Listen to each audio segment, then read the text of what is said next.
Hello, and welcome back to the Foundations of American Democracy. I am Dr. Nicole Warmington Granston. Today we're looking at the American Congress. First, we'll be looking at elections and campaigns, where we're basically going to be discussing, how congressional elections work in the US, why campaigns are expensive and competitive, and what factors help candidates win seats in Congress. We'll also discuss incumbency, gerrymandering, campaign strategy, and electoral reform.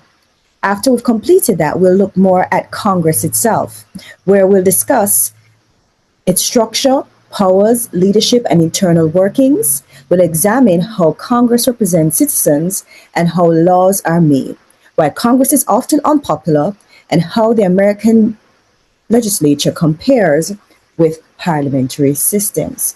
So right now, what we're going to be covering is basically examining the influence of money in elections, exploring congressional campaigns, identifying the keys to successful campaigns, and discussing campaign and election reform.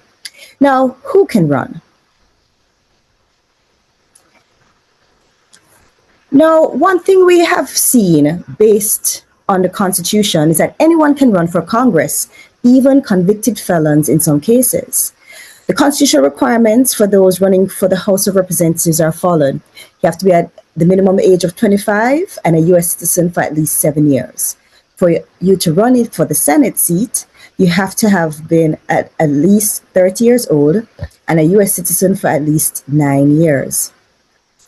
Your residency. They find that candidates must live in the state that they represent, though House candidates don't necessarily have to live in the exact district that they represent. So what we find is that the Constitution sets few barriers for running for Congress, but winning is far more difficult than qualifying. Now let's talk about the high cost of elections.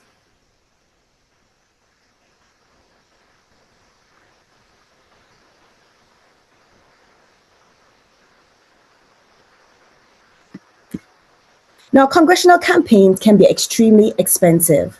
The average campaign cost for a House race is about $1.7 million, and a Senate race is approximately $10.5 million. Major campaign expenses are spent on television advertising, radio and newspaper ads, staff salaries, and yard signs. So you find that money is essential for visibility and competitiveness.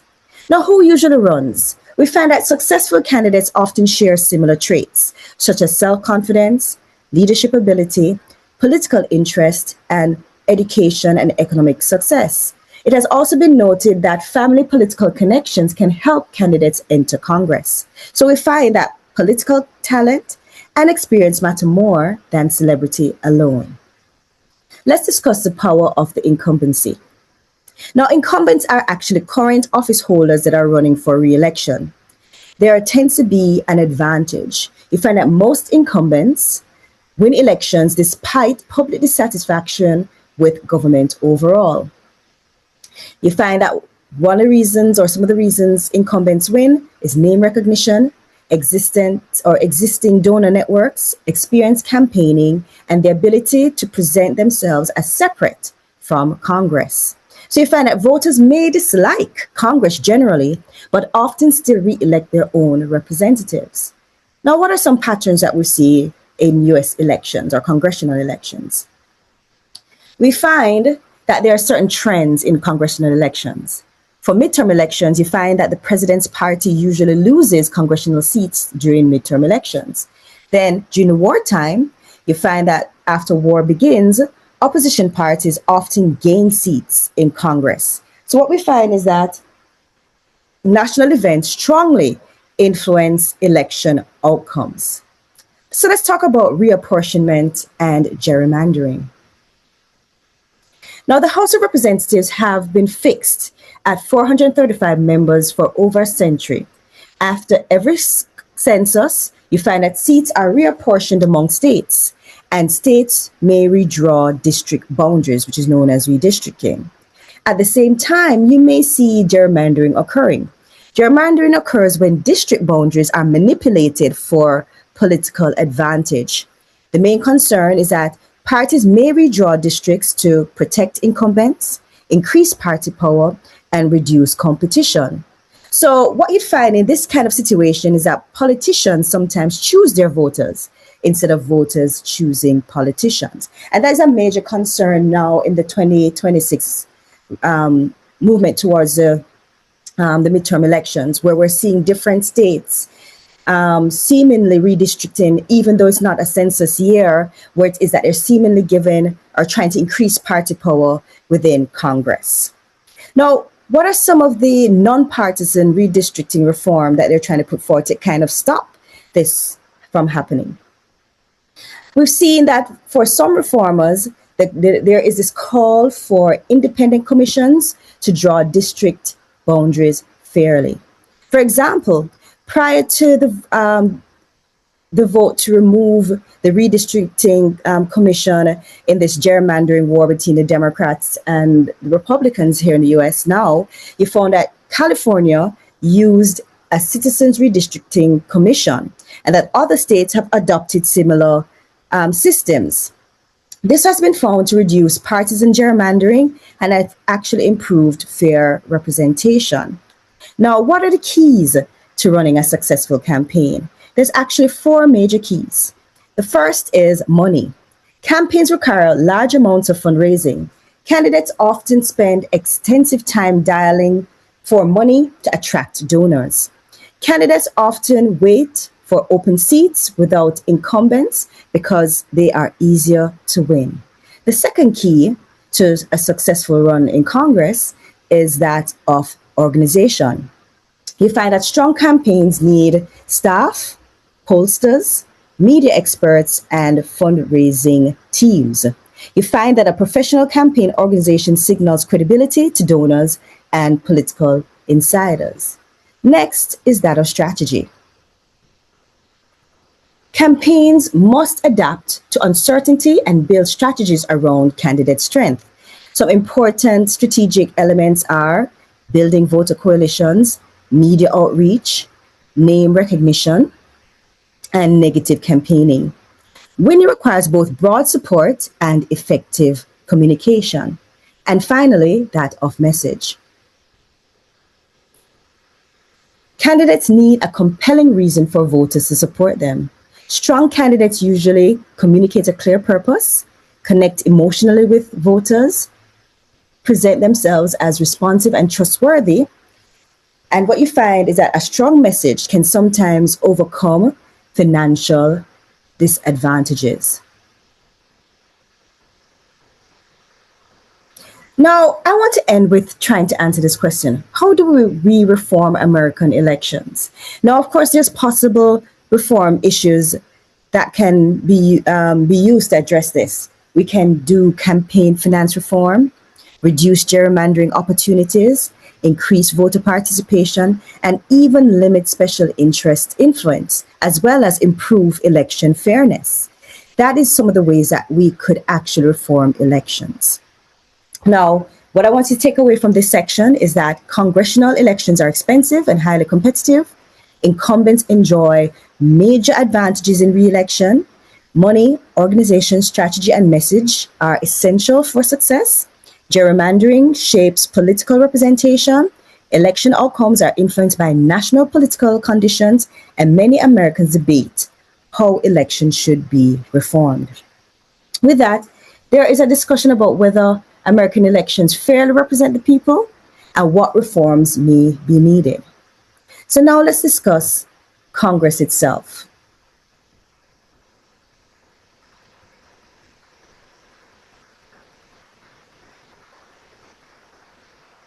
So in this section, we're going to try to explain what Congress does, examine congressional representation, explore how Congress works internally, understand congressional leadership, analyze problems facing Congress, and compare Congress with parliamentary legislatures. Now we're going to first discuss the powers of Congress.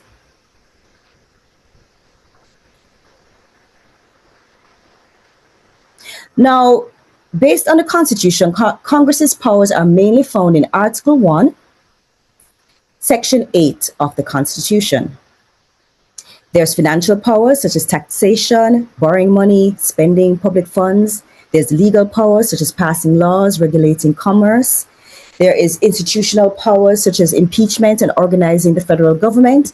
There is also national defense powers such as declaring war and raising armies, as well as there's enforcement powers where Congress enforces rights protected under the 13th, 14th, and 15th Amendments.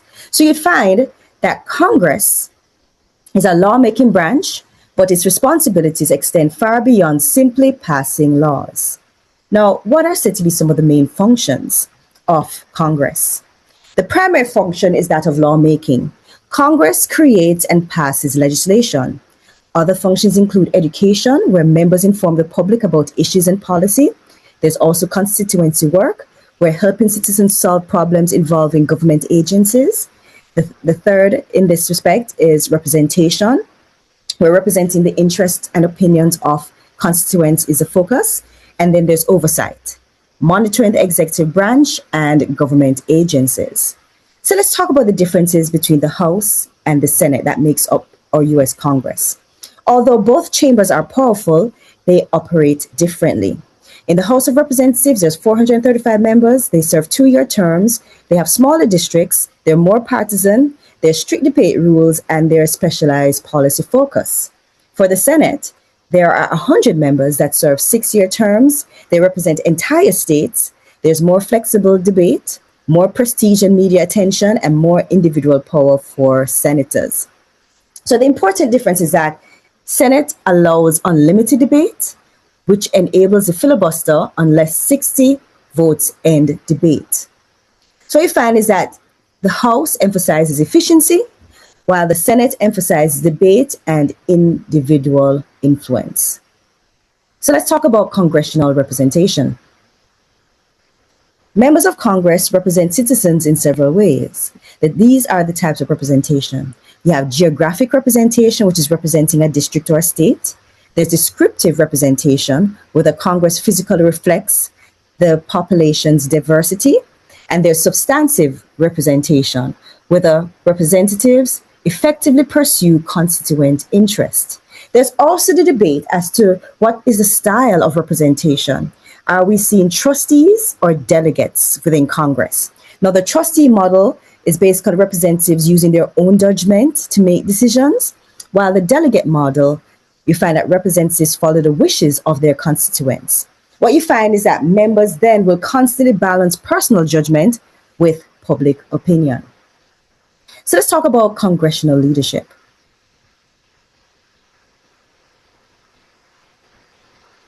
Congress relies heavily on leadership structures to organize lawmaking.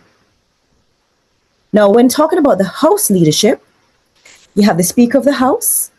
That's the most powerful House leader and presiding officer. Then you have the Majority Leader, which leads the majority party strategy, the Minority Leader that leads the minority party, and then you have whips that count votes and maintain party discipline.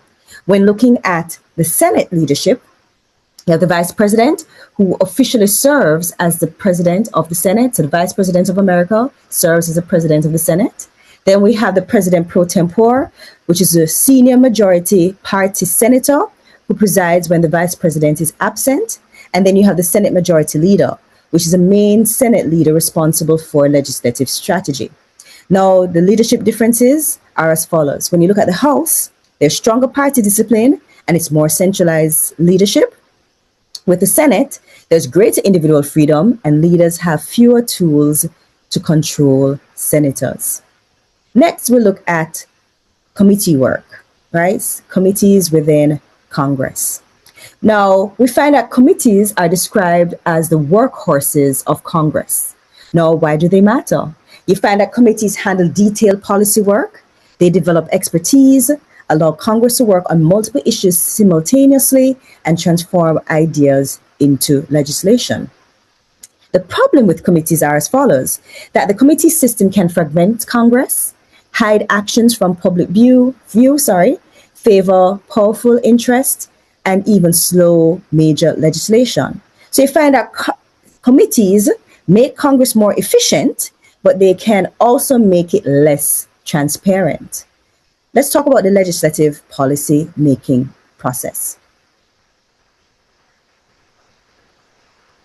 We find that bills will become laws through congressional procedures and committee review. What we find in this respect then is that policymaking is very complicated because many actors and institutions must agree before legislation passes. So why is Congress so unpopular? Now, Congress has actually become increasingly partisan in recent years. Now, reasons for public frustration with Congress are because there are strong ideological divisions, frequent political conflicts, filibusters and legislative delays, and perceived inability to solve national problems. What we tend to find is, how good or how well does a divided government work? There's a debate on all of this. There's one view that says that divided government still allows cooperation, hence the discussion about divided we govern. Then, of course, on the other side, there's the other view that you find that modern polarization has caused gridlock and weakens problem solving. So what we're finding is that partisanship both clarifies political choices and also increases conflict. So let's look at Congress versus parliamentary legislatures. Now, when you look at the US congressional system, it's built on fixed terms, separation of powers, strong committees, weak party discipline, and strong legislature. When we look at the legislature in a parliamentary system, it's built on flexible terms. You find that executive tends to be drawn from the already established legislature. There's strong party discipline, weak committees, and you find that the prime minister is removable and can even remove or, dissolve parliament if there is a vote of no confidence or vice versa. So you find that the US system prioritizes separation of powers, while the parliamentary system emphasizes party unity and executive efficiency. So when talking about our legislature or Congress, we should note that Congress is the central lawmaking institution in American government, that the House and the Senate have different structures and political cultures, that representation involves balancing public demands with independent judgment, that leadership and committee shape how Congress operates, and that increasing polarization has effective congressional effectiveness. And finally, we find that the US legislature differs significantly from parliamentary legislatures. So we'll end with this discussion as to whether we can determine Congress effectively representing the American people and how best can they govern, or should I say, how can it govern efficiently? That's up for debate, and it's just for us to determine how that is ever possible. Thank you.